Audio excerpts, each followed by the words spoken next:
केंद्र की एनडीए सरकार अपने मौजूदा कार्यकाल के दौरान ही एक राष्ट्र एक चुनाव पर विधेयक लाएगी। सूत्रों ने रविवार को ये जानकारी दी।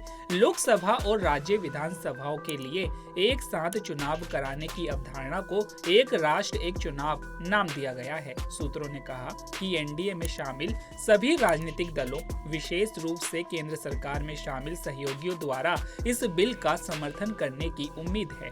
पीएम मोदी के लगातार तीसरे कार्यकाल के पहले 100 दिन पूरे होने से ठीक पहले यह रिपोर्ट आई है। बता दें कि लोकसभा चुनाव 2024 के नतीजे 4 जून को घोषित हुए थे और इसके 5 दिन बाद 9 जून को नरेंद्र मोदी ने लगातार तीसरी बार प्रधानमंत्री पद की शपथ ली थी। एक राष्ट्र एक चुनाव भाजपा के लोकसभा चुनाव घोषणा पत्र में प्रमुख वादों में से एक रहा है। इस वर्ष लाल किले पर अपने स्वतंत्रता दिवस के भाषण के दौरान भी पीएम मोदी ने वन नेशन वन इलेक्शन के मुद्दे पर सभी राजनीतिक दलों को एक साथ आने का अनुरोध किया था। पीएम मोदी ने कहा था कि मैं सभी से एक राष्ट्र एक चुनाव के संकल्प को हासिल करने के लिए एक साथ आने का अनुरोध करता हूं, जो समय की मांग है।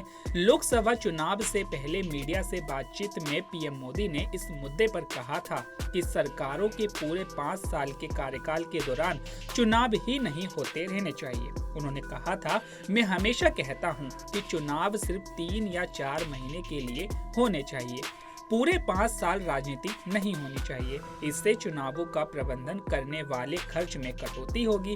वहीं पूर्व राष्ट्रपति रामनाथ कोविंद के नेतृत्व वाली समिति ने वन नेशन वन इलेक्शन की संभावनाओं पर मार्च में अपनी रिपोर्ट सौंपी थी। इस रिपोर्ट में जो सुझाव दिए गए हैं उसके मुताबिक पहले कदम के रूप में लोकसभा और राज्य विधानसभाओं के चुनाव एक साथ कराए जाने चाहिए। समिति ने आगे सिफारिश की है कि लोकसभा और राज्य विधानसभा चुनाव एक साथ संपन्न होने के 100 दिन के भीतर स्थानीय निकाय चुनाव भी हो जाने चाहिए। इससे पूरे देश में एक निश्चित समयावधि में सभी स्तर के चुनाव संपन्न कराए जा सकेंगे। वर्तमान में राज्य विधानसभाओं और लोकसभा के चुनाव अलग अलग आयोजित किए जाते हैं। हालांकि दिलचस्प बात यह है कि 17 सितंबर को पीएम नरेंद्र मोदी का जन्मदिन है। इसी दिन पीएम मोदी सरकार के 100 दिन पूरे हो रहे हैं।